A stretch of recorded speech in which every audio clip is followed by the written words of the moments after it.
Hey everyone, so next update. Today's Wednesday, March 25th. Since I last talked, I have gotten my blood work done again, so that's the third time, excuse me, it's the third time I've gotten it drawn, and the HCG came back 219, so it had done exactly what it was supposed to do. So it is climbing at the correct rate. I spoke to the doctor on the phone yesterday, and she wanted to schedule an early ultrasound when the baby would be visible, which would be the week of April 6th. But their ultrasound tech at the location I want to go to is out of town that week, so I have scheduled it for April 13th, which is probably for the best, just so that they can get all of the measurements that they need by then. And then we will probably announce the pregnancy after that, like if all is going well and we can see a heartbeat and everything's progressing normally. That's probably when we will create an announcement. So this is happening, this is real. I am 5 weeks and 2 days today. I'm still feeling nothing, which is normal for me. I'm expecting nausea to kick in next week. I don't know, scary times during this whole isolation, quarantine situation, trying to stay clean and away from germs and healthy is, you know, my focus. So the kids don't know yet, the family doesn't know yet, but that is what is happening. We are expecting baby number 5.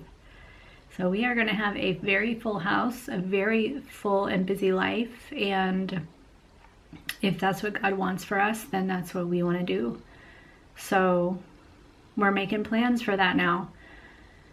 But I am thankful, even though I had such a strange cycle, that everything's looking healthy and progressing normally. I am still going to just take the progesterone tablets that they prescribed because it was low on the first numbers. And she said they're not going to retest it because the range can be like 11 to 45. And I was an 8, and I'm on a 200 milligram capsule every night. And so she said it's not like it can go skyrocketing or anything, but it's going to give that extra help that my body may need to keep the pregnancy intact. So I don't have any side effects other than it helps me sleep a little better. So I'm going to just keep taking that, and can stop after the 12th week. So yeah, that's what's going on as of right now. I am still going to keep running. I kind of feel like I've done all this work for all these months to prepare for this race that isn't going to happen, but that is gone virtual. And I, just for my own self, I want to have that accomplishment. So as long as my body is tolerating it and my doctor is okay with it, I'm going to continue running. The highest mileage that I've gotten to so far, which was last weekend, was 8 miles. So this coming weekend, I'm supposed to do 9 and keep climbing until I can do 11. And then once I hit 11, I jump to 13.1. And then submit my mileage and get my medal. So I'm very excited about that, to get that done. And then just do like 2 to 3 mile jogs for the rest of the pregnancy, as long as I can.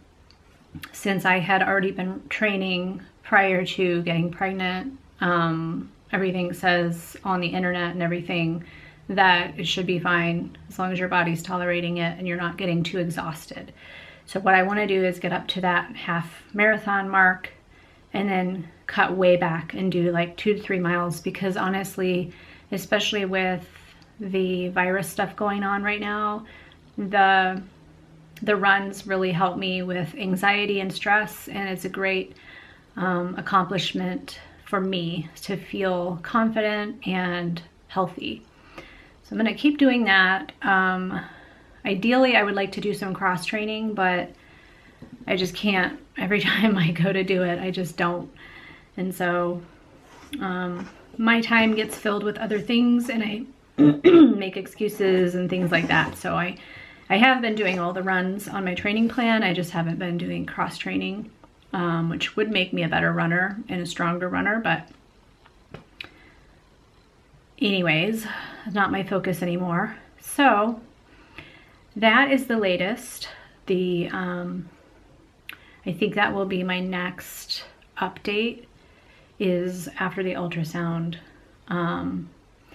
And then I will put this video together, and when Andrew and I decide that it's time, we will release this video and announce our pregnancy. So we had unexpectedly found out that we were pregnant in March, and it was really strange how it happened. I had talked about on video footage, my cycle was like super strange. I was getting negative pregnancy tests but not getting my period, and then ended up getting a positive test, going to get blood work a few times, and it was like doubling. The HCG numbers were doubling and things were looking low but like progressing. And I had talked to my doctors over the phone and everything, the nurses. And then after they had determined like it was indeed a pregnancy, things were moving along, and then I started spotting. And that doesn't normally happen to me in pregnancies. I had also felt really sluggish, and they also said that my progesterone was low, so they'd put me immediately on a progesterone tablet, which I had started taking as soon as I picked it up that day. I started it that night. And I thought, oh, this has just been really weird this whole time. I didn't have any symptoms like I normally do, but the blood work was showing otherwise. So I just kind of went along with it, and I took the progesterone, and I was scared to be a mom of 5 kids, but I just felt like amidst all of this COVID stuff and the quarantine and the crazy cycle and our age, that being pregnant must have been what God really wanted for us. And so, yeah, I was shocked and I was afraid, but I was ready to go for it. And I started dreaming. Like, it was amazing how quickly I let my mind go there, and I had planned and dreamed and everything so fast. And then I started spotting and actually ended up miscarrying that baby. So it has been a little bit of a challenge to have that happen amidst all of this going on, and then going to the lab and getting blood work and stuff, and just feeling uncomfortable with like whatever I was being exposed to, and feeling like this was God's gift to us, and then all of a sudden it was gone. And so for all of you who are out there who have seen this video that have experienced a miscarriage, my heart really goes out to you. I have found it to be a very difficult journey to process, confusing. I feel very lonely as I experience it and process it mentally and emotionally. My husband was sad, but you know, like, I don't feel like he can connect with that baby and let himself dream about things like that when he can't physically see a child. Like, I don't know about you all with your husbands or significant others, but for Andrew, he never really truly bonded with the baby until the baby was interacting with him. And so, yeah, he's sad because we've lost a child, but I do feel very lonely going through it. I feel like I'm the only one that can really feel it. So it was a very sad time. We have not told the kids that, and I do feel like I might ask Andrew if we can tell them, just because it's something that I deal with and I struggle with, and I feel like for them to not know doesn't allow me to complete my closure, if you will. I don't know why, but it just feels like them not knowing is not right to me. So now I'm left with, I'm almost 43 years old. I have 4 children. I had a very brief pregnancy and lost that baby. And now I feel like confused. Like, does this mean that God really wants us to try for another baby? What is the purpose of that miscarriage? Like, what is the reason that it happened? And I do kind of feel like it's placed a little bit of a desire in my heart for Joshua to have a sibling that's closer to his age. He is 8 years younger than our previous youngest. And that age gap is extremely challenging at times and also very rewarding. He has built-in playmates. They watch out for him. They take care of him. They love him. They have so much joy with him. Excuse me. But there's often times when I feel like he really just needs a playmate that's closer to his age, that they can have each other as, like, Andrew and I get older and we pass away. He has that person to bond with. And like my older 3, they're always together playing, and he doesn't have that. So it made me really sad to think about. And Andrew and I have been thinking, like, should we really try and have another one for his sake, even though we're like feeling really old right now, and like, are we ever going to be able to retire and not have young kids in the house, you know, at this point? But so that's what I've been processing emotionally and mentally. It's been very difficult. As far as physically, everything went normally from what we had read. My doctor was not concerned. I actually never actually had to go in to the doctor's office, so that was kind of a blessing. Everything progressed normally and started and stopped when it should have and stuff. So yeah, so that's been really sad. I'm sure if you've experienced this, you understand like what I mean, and it's just very confusing and lonely and sad and heartbreaking. So I don't know. I don't know if we're going to have another baby or not, but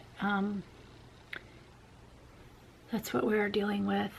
So it's just like something I'm thinking about and asking Andrew to think about and process. And sometimes he sees that Joshua needs a playmate, and other times he's like, we're old, I'm done, I'm tired, we are busy enough, we have enough kids to try and support. And are we meeting all of their emotional needs? All of their physical needs are being met, but are we meeting their emotional needs? And their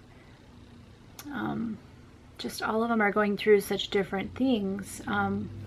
So we want to make sure that we're being the best parents we can to each of them. It's very hard to think about. Let me know your thoughts in the comments. I would love to hear from you and your experience. If you have anything to say in relation to this stuff, I don't know. So that's what's been going on. It's a lot to process, especially amid all of the virus stuff and junk going on. I think Andrew is probably a little bit scared about that. Like, if we were to be pregnant now on purpose, you know, it's like, what are we subjecting ourselves to if we go to doctor's visits and stuff? And I know, like, we wouldn't be the only pregnant people going through that, but like, we are currently not pregnant and then would have that on purpose, you know, doing that. So he's, I think, nervous about it. But in hindsight for that, I'm like, yeah, but if God really wanted us to have a kid, he would provide the way to have that happen. And if we're going to trust him with that, we cannot not trust him with all the other little details that go along with that pregnancy. And so it's really trying my faith and my trust in God. And I want to do what he wants for our life and not, you know, what we want because we're afraid of something. So yeah, that's what's been going on with that. I did want to have that documented just in case, so I can look back at this and remember. So yeah, thanks for watching and listening.